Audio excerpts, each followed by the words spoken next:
Bismillahirrahmanirrahim. Assalamualaikum warahmatullahi wabarakatuh. Waalaikumsalam warahmatullahi wabarakatuh. Alhamdulillahi rabbil alamin. Nahmaduhu wa nasta'inuhu wa nastaghfiruh wa nastahdihi wa natubu ilaihi wa natawakkal alaihi wa na'udzu billahi min syururi anfusina wa min sayyiati a'malina. Man yahdihillahu fahuwal muhtad wa man yudlil falan tajida lahu waliyan mursyida. Asyhadu an la ilaha illallah wahdah Asyhadu an la ilaha illallah wahdahu la syarika lah wa asyhadu anna Muhammadan abduhu wa rasuluhu wa safiyuhu wa khaliluhu. Fa salawatu rabbi alaika wa ala alika wa ashabika ya sayyidi ya Rasulullah ya Aba Zahra wa ya kawkaban min adhiya wa ya hamalal insaniyah as-sama. Salatan wa salaman daimaini mutalazimaini ala mumarril laili waz zaman a'ni nabiyana wa rasulana al-Mustafa Muhammad ibnu Abdillah wa ala alihi wa sahbihi wa mawalah, amma ba'du. Adik-adik semuanya yang saya cinta dan sayangi, inti dari pelaksanaan sholat, baik itu sholat wajib al-maktubah atau sholat sunnah yang telah kita jalankan secara bersama-sama, baik itu sunnah muakkad maupun sunnah ghairu muakkad.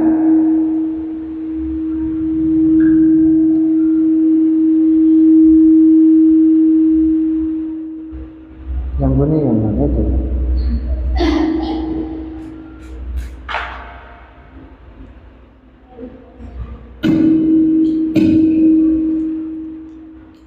Yang pada intinya dalam pelaksanaan sholat yang kita jalani setiap saat, setiap waktu, itu sebenarnya hanya untuk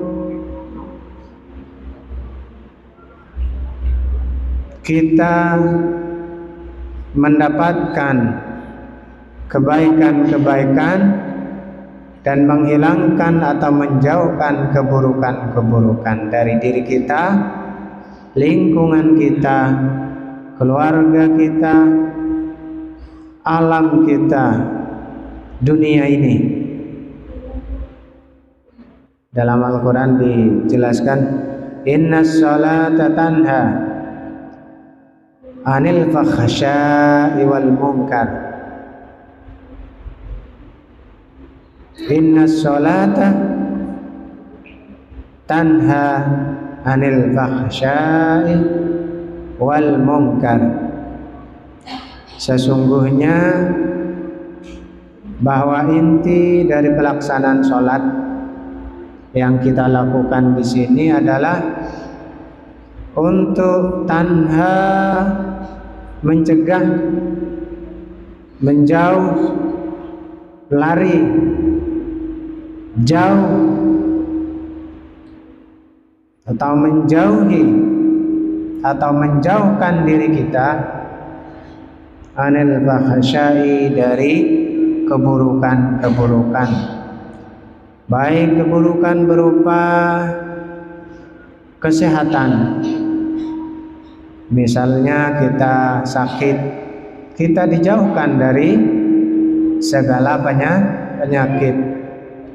Inna sholata, bahwa sesungguhnya as-sholata, sholat, tanha anil fakhsyai wal munkar, dapat menjauhkan diri kita dari segala penyakit, dari segala keburukan, dari segala mara bahaya, dari segala energi yang negatif yang membuat diri kita ini tidak konstruktif, tidak edukatif, tidak solutif. Dan bahkan sholat ini dapat menjauhkan diri kita dari perkara yang mungkar. Apa itu perkara yang mungkar? Yaitu sesuatu yang tidak dihendaki oleh syariat. Apa itu mungkar? Al-mungkar itu adalah sesuatu yang tidak dianjurkan, tidak disyariatkan, tidak disenangi oleh syariat Islam, tidak disenangi atau tidak dianjurkan oleh agama Islam.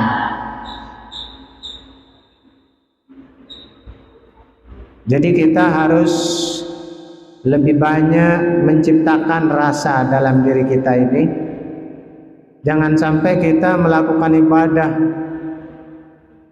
minimalnya 5 kali dalam sehari, 5 waktu dalam sehari, 3, 4, 5 times a day, 5 kali dalam sehari, kita tidak mendapatkan apa yang kita harapkan, dan kita tidak dapat menjauhkan dan tidak dapat mencegah keburukan-keburukan yang ada dalam diri kita.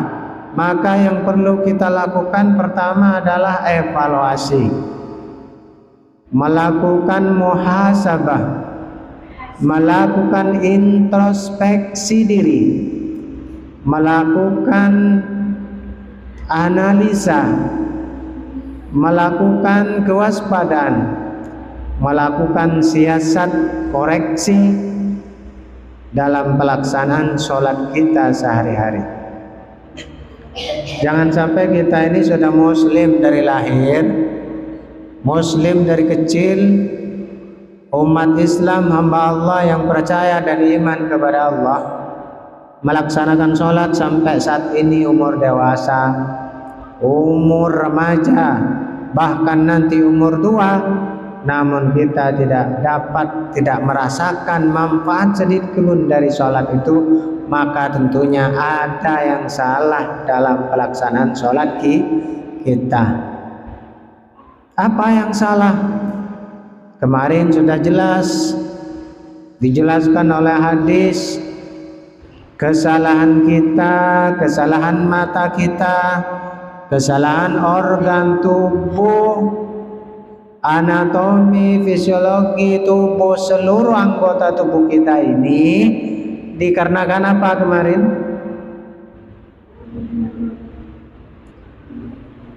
Kecerobohan kita, sakit kita, kesalahan kita. Tentunya idza fasadat jasadu kulluh. Ini faktornya karena diri kita, jiwa kita, hati pertama yang harus kita pertanyakan. Seperti apa dan bagaimana kita saat melaksanakan sholat 5 waktu? Seperti apa dan bagaimana perasaan kita di saat kita melantunkan ayat, membaca doa, mengucapkan takbir, angkat tangan, ruku, sujud, julusul iftirash, julusul tawarruk, dan seterusnya. Pertama dan utama bagi kita, kalau kita tidak merasakan nikmat dalam sholat kita, bahkan kita sering gerundel, sering cemberut dalam melaksanakan sholat, bahkan parahnya lagi kita tidak ikhlas dalam melaksanakan sholat, bahkan parahnya lagi kita sangat terpaksa dalam melaksanakan sholat, maka yang perlu kita obati pertama, yang perlu kita rasakan pertama, yaitu diri kita, jiwa kita, hati kita. Hati kita ini pasti kalau sudah nggak nikmat, tidak senang, berat, letih, capek, pokoknya berat, berat kalau melaksanakan sholat. Berarti kalau ada timbul perasaan-perasaan yang seperti itu dalam diri kita, dalam jiwa raga kita, dalam hati perasaan kita, maka di situ pertanyaan besar. Apa itu? Penyakit. Kalau penyakit itu sudah tumbuh dalam diri kita, hati kita, maka jangan salahkan diri kita tatkala nanti muncul penyakit-penyakit badan kita, penyakit-penyakit dalam pikiran otak kita, penyakit-penyakit yang tidak kita hendaki. Karena pertama, penyakit itu kita bikin sendiri dalam diri kita. Kita rasakan sendiri, kita buat sendiri, kita cetak produksi penyakit itu pertama diawali dalam hati kita. Jelas ini ayatnya apa? Hadis. Idza salahat jasadu kullu. Kalau hatimu sehat, kalau hatimu baik, kalau hatimu adem, ayem, tenang, santai, rileks, nikmat dan menikmati dalam melaksanakan sholat, maka niscaya otomatis salahat jasadu kullu, maka secara otomatis organ tubuh kita akan ikut kepada rajanya, ikut kepada hatinya, yaitu ikut baik. Kalau hatinya baik, maka organ tubuh, mata, telinga semuanya ikut sehat, ikut seger, ikut baik. Apalagi otak kita. Kalau sudah luluh, lemes, sudah lunak hati kita, maka insya Allah segala macam informasi, ilmu, dan segala macam kebaikan-kebaikan yang ada dalam syariat kita, insya Allah mudah diterima, gampang ilmu masuk, gampang menjadi orang hebat, gampang menjadi orang sukses, gampang menjadi orang yang cerdas, gampang. Maka dalam ayat yang lain disebutkan dalam surah Al-Baqarah kalau nggak salah ya, wasta'inu bis-sabri was-shalah. Apa kata Al-Quran? Ayat yang keberapa? Wasta'inu, hendaklah kalian semuanya, wahai hambaku, semuanya kena, wahai orang-orang yang beriman, wahai hambaku, wahai, kata Al-Quran, wasta'inu, ista'ana yasta'inu, hendaklah kalian hati-hati dan minta pertolongan kepada Allah. Ista'ana yasta'inu, Allah memerintahkan pada diri kalian semuanya, pada kita semuanya, agar selalu senantiasa istiqamah, konsisten memohon, berdoa, meminta kepada Allah bisabri, agar kita menjadi orang yang sabar. Ini pertama. Ada di sini yang sensitif, ada di sini yang baperan, ada di sini yang gondoan, ada di sini yang naik darah, ada di sini yang emosian, ada yang di sini suka. Nah itu wis. Kalau ada, apa kata Allah obatnya? Wasta'inu bisabri. Sabar itu tidak gampang bro, tidak gampang. Sabar itu bukan hal yang mudah kita jalankan bro, tidak mudah. Sabar itu butuh latihan, sabar itu butuh kebiasaan. Selain butuh usaha, ikhtiar, berjuang, bersungguh-sungguh, kita juga dianjurkan dan bahkan disuruh oleh Allah. Sabar ini tidak mudah, sabar ini tidak gampang, sabar ini butuh perjuangan, butuh latihan, butuh kesemangatan, butuh kebiasaan dan latihan kita sehari-hari. Di saat bertemu dengan teman, di saat kita punya musibah, di saat kita berbincang dengan orang, di saat kita menghadapi apapun rintangan, maka sifat-sifat yang dinamakan sabar ini butuh latihan, butuh latihan. Kalian mau sabar apa jadi pemarah? Kalian jadi orang baik apa orang tidak baik? Kalian sukses apa gagal? Semuanya butuh latih. Makanya Allah, kalau Allah sampai nyuruh, kalau Allah sudah memerintahkan kepada diri kita, maka dalam ayat itu secara tidak langsung kita butuh pertolongan dari Allah. Makanya selain Allah memang suka menolong, mempunyai kasih sayang, bahkan diajak, ayo wasta'inu, hendaklah kalian berdoa, minta dan memohon, minta pertolongan.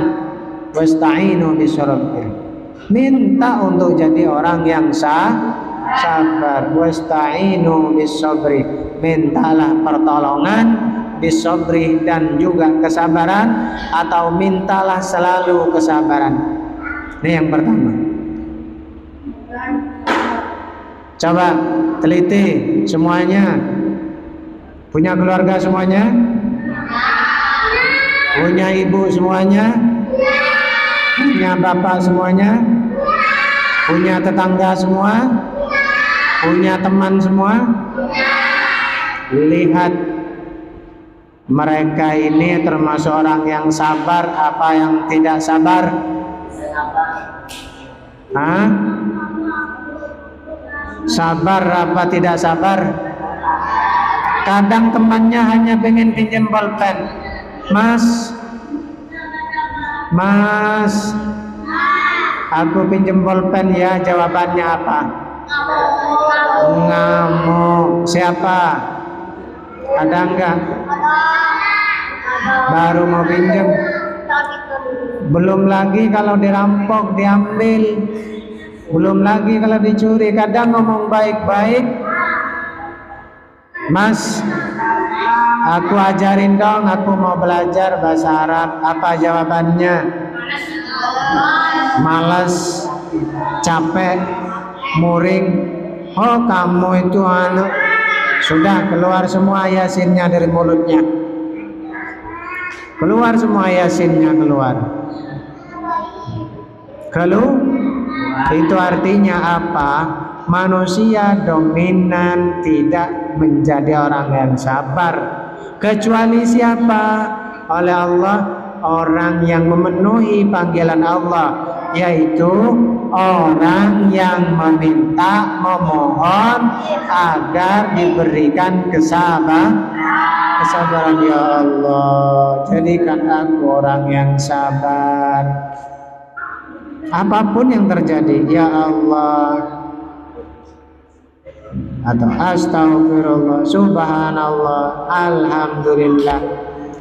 Terutama apa? Wasta'inu bis sabri was shalah. Kalian disuruh minta kepada Allah kesabaran, terutama dalam melaksanakan sholat. Sudah minta enggak kalian di saat melaksanakan sholat? Ya Allah, berikan aku keteguhan. Ya Allah, berikan aku kesemangatan. Ya Allah, berikan aku kehusyuan.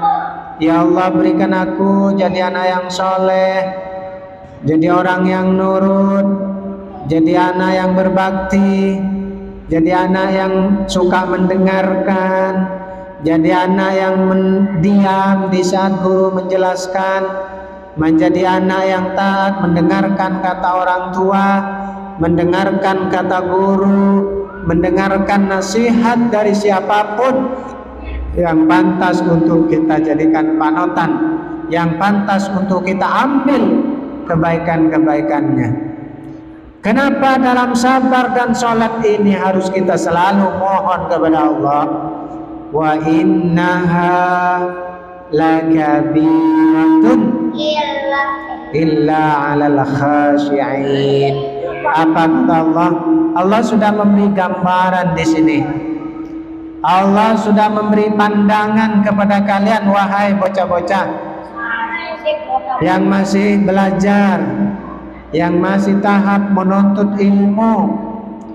Ingatlah bahwa sholat itu berat. Ingatlah bahwa sholat itu besar, agung.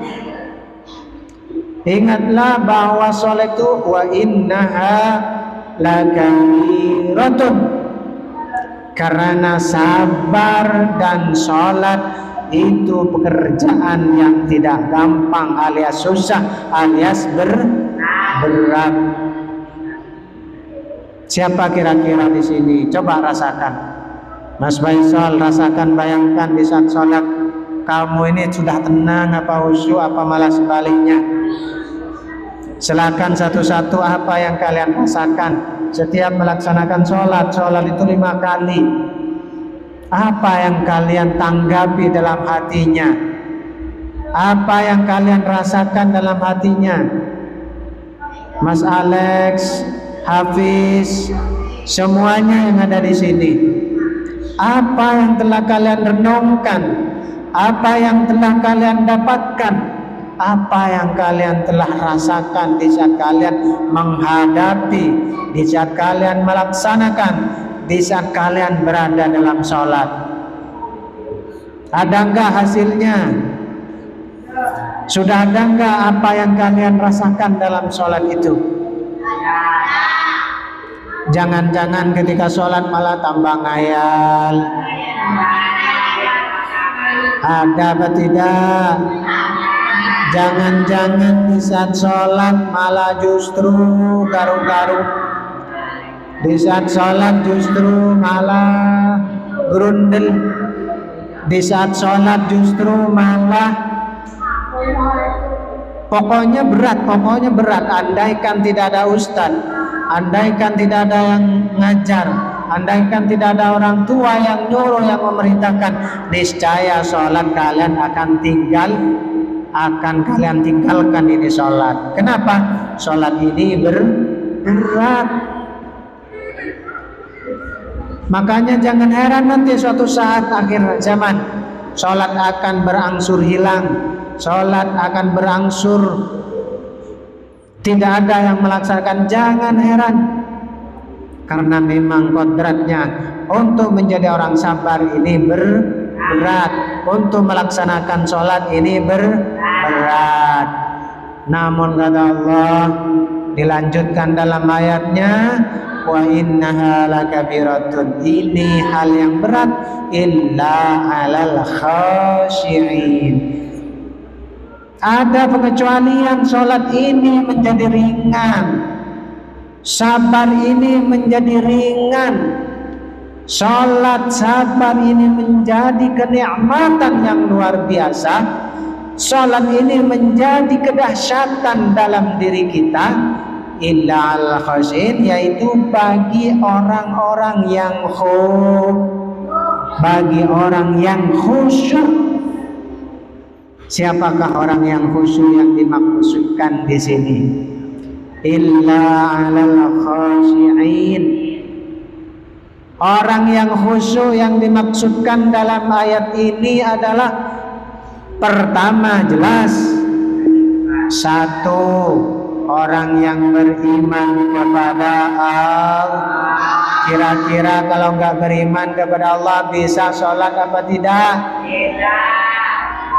Kira-kira orang yang ingkar, orang yang justru mengingkari adanya Islam, adanya Allah yang Maha Kuasa dan Maha Esa, kira-kira dia mau nggak melaksanakan sholat?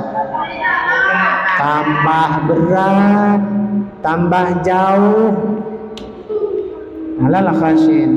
Ciri yang kedua adalah bertakwa kepada Allah. Orang beriman belum tentu orang dikatakan orang bertakwa. Orang beriman harus disertai dengan sifat-sifat takwa. Takwa ini adalah konsep totalitas kita kepada Allah, beriman kepada Allah, dan dilengkapi dengan syarat dan rukunnya. Kalau cuma beriman, syahadat sudah selesai, ya saya percaya kepada Allah. Namun kalau takwa kepada Allah, dia percaya, meyakini, serta mengikuti dan melaksanakan segala perintah Allah dan menjauhi larangan Allah. Bahkan yang sunnah juga diikuti dengan penuh.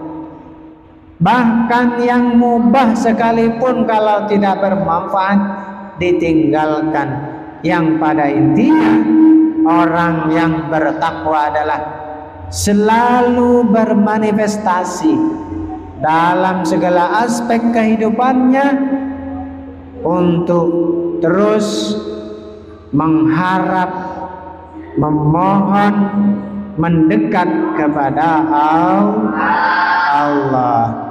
Orang yang bertakwa pasti disebut orang yang beriman. Tapi orang yang beriman belum tentu dikatakan orang bertakwa. Makanya ayat menjelaskan ittaqullah ya ayyuhalladzina amanu taqullah.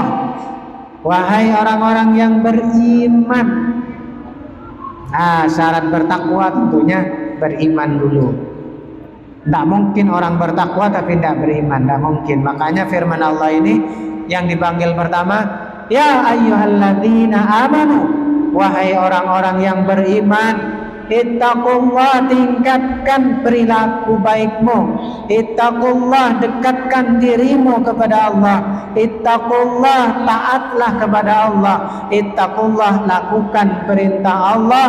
Ittaqullah, selalu dekat, tawadu, berdoa, mengharap, dan selalu merasa kenal dengan Allah, selalu akrab dengan Allah. Ittaqullaha haqqa tuqatih wa la tamutunna illa wa antum muslimun. Seperti rasa rindu, rasa sayang, rasa kangen, rasa dekat, senang, bahagia, nikmat luar biasa ketika menghadap Allah. Itu orang bertakwa. Kalian senang tidak ketika melaksanakan sholat? Kalian sudah ikhlas tidak saat melaksanakan sholat? Kalian sudah serius apa tidak ketika takbir Allahu Akbar dalam melaksanakan sholat? Kalian apa sudah benar-benar berdoa, membaca khusyuk tumanina dalam melaksanakan sholatnya? Ini muhasabah pertama dan utama agar kita menjadi orang-orang yang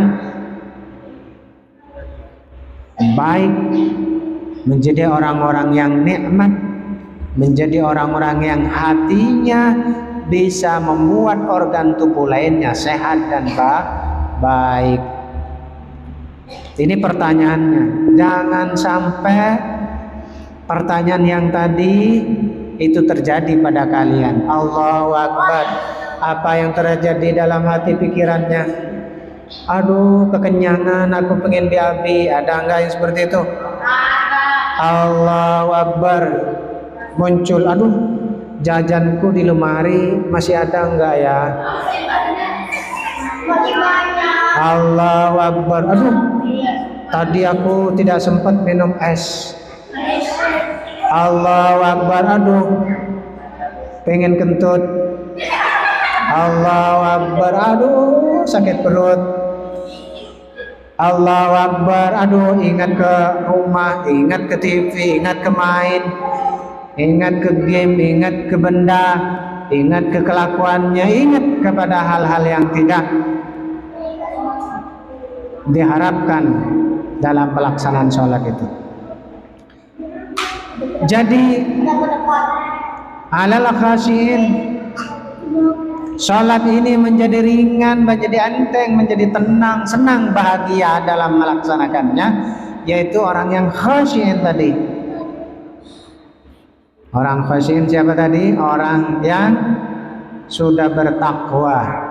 Yang bertakwa ini pasti beriman, ikhlas, tawadhu, berilmu, beramal, dan seterusnya.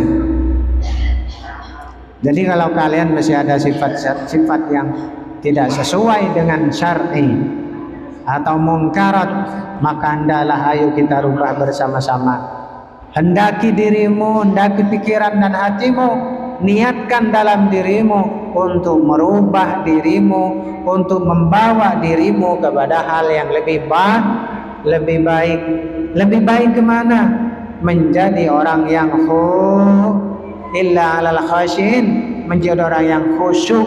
Orang khusyuk ini apa?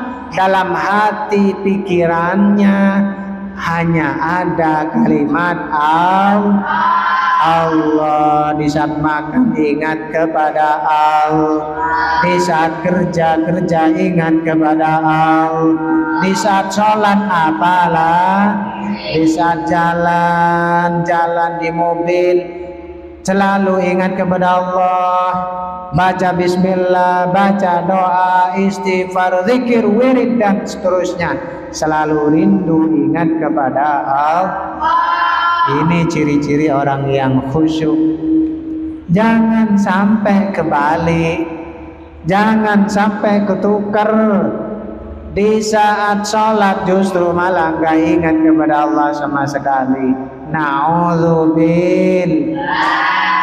Di saat sholat kita ingat kepada kerjaan, di saat sholat kita ingat pada makan, di saat sholat kita ingat pada WC, di saat sholat kita ingat sama duit, di saat sholat kita justru malah ingat sama main, di saat sholat kita justru malah ingat dendam, dengki, iri. Bahkan dalam sholat kita merencanakan keburukan. Bahkan dalam sholat justru kita merencanakan skenario jahat untuk menjahati temannya, menjahati keluarganya, tetangganya, orang tuanya, bahkan temannya sendiri. Ada enggak yang dalam hati pikirannya di saat sholat ada rasa pikiran yang seperti itu? Karena mungkin disalahin habis tengkar ingat kepada temannya. Oh, di saat sujud muncul, nanti saya gini-gini, merencanakan kejahatan. Ada tidak? Itu namanya sholat yang sholat-sholatan. Dan itu sholat yang tidak mendatangkan kebaikan, kesehatan. Hakikat sholat ini membuat diri kita sembuh. Hakikat sholat diri kita menjadikan diri kita lebih sehat, lebih baik, sebagaimana telah difirmankan oleh Allah Subhanahu wa Ta'ala yang telah beberapa ayat saya bacakan tadi. Fahimtum? Jadi ayo pasrah, ikhlas, total, fokus, konsen di saat kita sudah melaksanakan sholat. Jangan ingat kepada hal yang negatif, jangan ingat kepada mainannya, jangan ingat kepada apapun. Fokus. Caranya bagaimana biar khusyuk? Pertama harus kita faham dengan bacaan kita. Alhamdulillahi Rabbil Alamin. Kita baca, siasati maknanya. Makanya kita wajib belajar bahasa Arab biar kita ngerti, terus nikmati bacaannya, tepati tajwidnya, lalu rasakan. Kan banyak dalam ayat Al-Quran ini, doa dalam Al-Quran ini komplit. Doa minta rezeki ada, doa minta jodoh ada, doa minta sehat ada. Mulai dari takbir Allahu Akbar kabira walhamdulillahi katsira wa subhanallahi bukratan wasila. Inni wajjahtu wajhiya lillah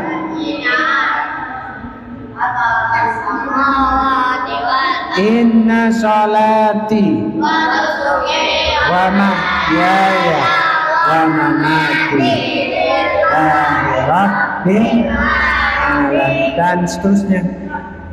Rabbighfirli warhamni, itu istighfar dalam sholat. Sholawat ada sholawat, doa ada doa, semuanya sebaik-baik doa itu dalam doa yang ada dalam sholat.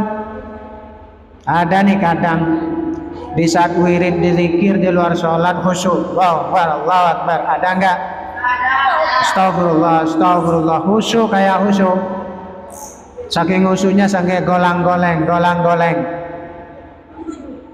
Ada enggak? La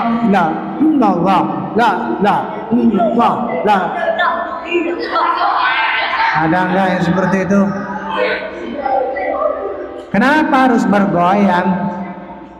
Kenapa kok kayak khusyuk banget? Padahal ketika sholat apa? Allahu Akbar, Allahu Akbar, Allahu Akbar. Keburu kayak dikejar anjing. Dan biasanya orang yang sholatnya buru-buru pasti hatinya tidak tenang. Kalau hatinya tidak tenang, larinya kemana? Berundul, tidak ikhlas, tidak tulus, akhirnya terbiasa muring-muring dalam hatinya. Kalau sudah hatinya biasa muring-muring dalam melaksanakan apapun, ya pasti ke bawah. Karena sebagai contoh bahwa kita ini stabil, enak, nyaman, kita buktikan dalam sholat. Kalau dalam sholatnya baik, khusyuk, tenang, insya Allah kerjaan-kerjaan lainnya lebih enak dan tenang. Jangan sampai zikir di luar sholat berjam-jam, tapi dalam sholat zuhur 2 menit selesai. Ada enggak? Zikri kalau sholat Allahu Akbar, Allahu Akbar, Allahu Akbar. Sholat zuhur 4 rakaat 2 menit selesai. Lalu apa yang dibaca? Apalagi dalam sholat tarawih. Terus kapan tuh maninanya? Kapan paham artinya? Kapan bisa merasa bertemu dengan Allah? Kapan bisa merasa lebih baik, lebih tenang dalam hidupnya? Kalau dalam sholat saja sudah nggak tenang. Tanda bahwa kita ini tenang yang secara hakikat, tenang yang sebenar-benarnya tenang tatkala kita tenang dalam melaksanakan sholat. Ini ketenangan yang hakikat, ketenangan yang sesungguhnya, ketenangan yang luar biasa kita dapatkan pertama dalam sholat.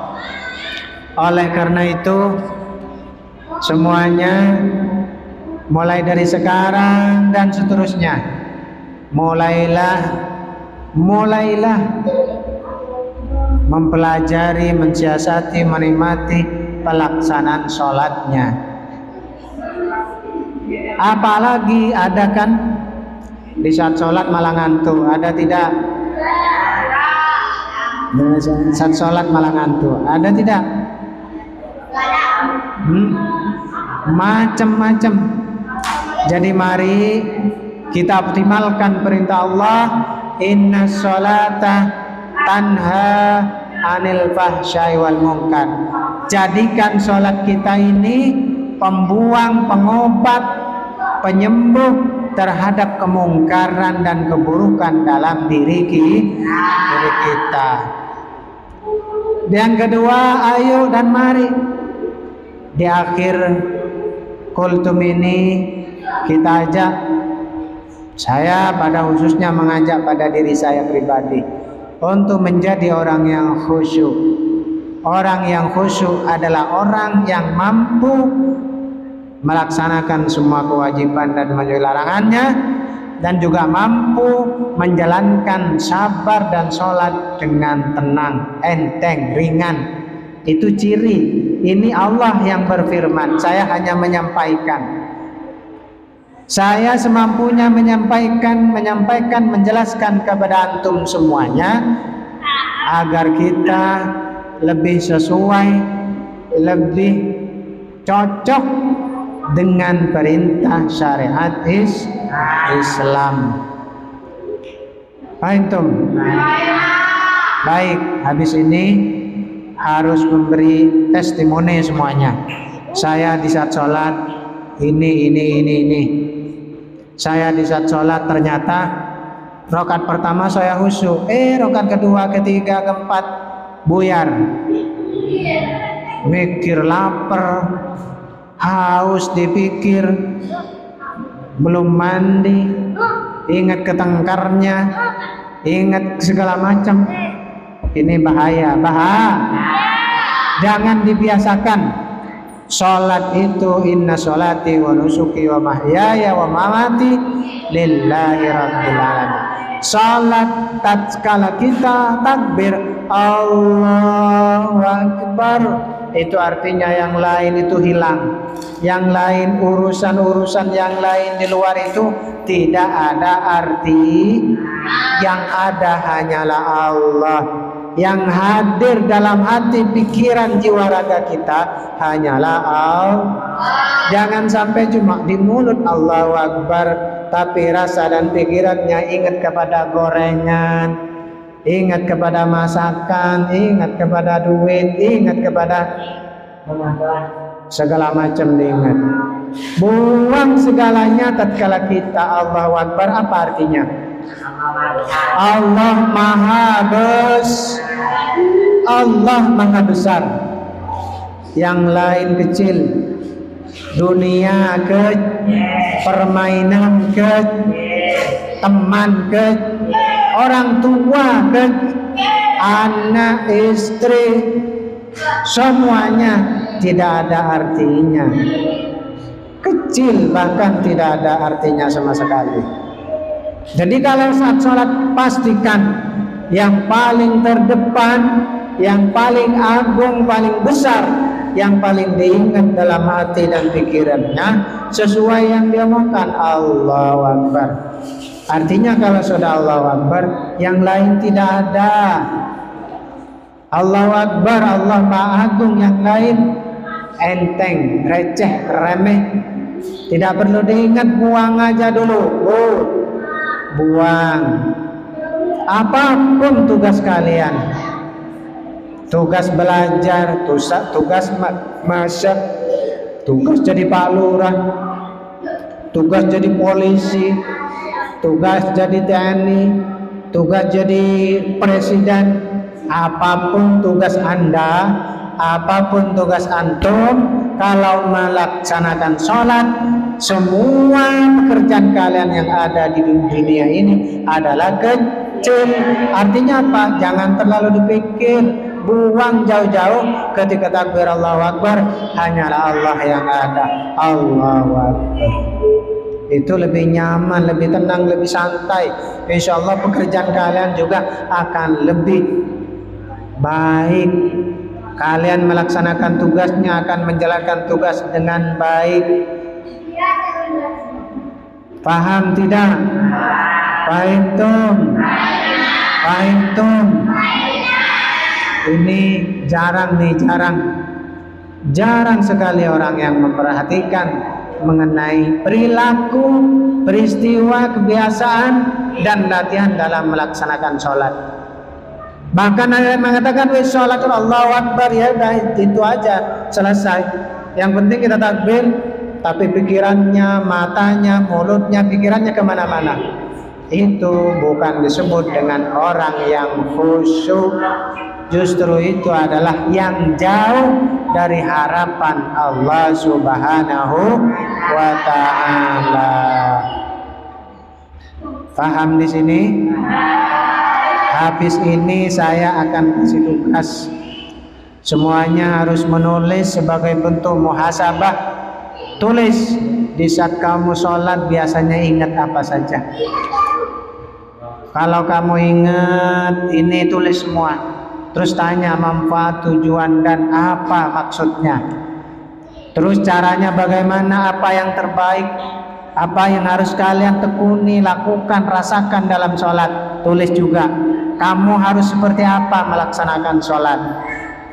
Dan bagaimana sholat yang baik dan benar. Tulis. Tuh, habis ini tugas menulis evaluasi diri sendiri. Paham Mas Faisal? Habis ini evaluasi atau muhasabah dalam melaksanakan sholat. Kalau belajar mah sering evaluasi. Ada rapot, ada ujian, ada UTS, ada ujian harian. Tapi yang jarang ada tes, ujian, dan muhasabah. Ini masalah sholat. Dites. Nah, sekarang pelaksanaan ujian muhasabah pada kalian. Habis ini ujian harian, evaluasi harian dalam melaksanakan sholat. Oke, habis ini sekaligus kita terapi sholat, terapi mental, terapi pikiran, terapi perasaan, agar perasaan dan pikiran kita lebih khusyuk, tenang, santai, rileks, menjadi ibadah yang lebih baik sesuai dengan harapan Allah Subhanahu wa Ta'ala. Maka mau tidak mau kita harus laksanakan muhasabah ini. Semoga malam ini muhasabah kita menjadi cara untuk kita lebih baik dan lebih baik. Boleh kita telah melakukan kesalahan, kekurangan dari sebelumnya, tidak apa-apa, akuin saja. Yang penting kita ada perubahan dan usaha ikhtiar untuk menjadi orang yang lebih baik. Allahumma ja'alna minhum. Semoga kita dijaga dari orang-orang yang terus menjadi orang yang lebih baik, dan seterusnya. Fahimtum? Baik, hadanallahu wa iyyakum. Hadanallahu wa iyyakum. Hadanallahu wa iyyakum ihdinas siratal mustaqim. Assalamualaikum warahmatullahi wabarakatuh.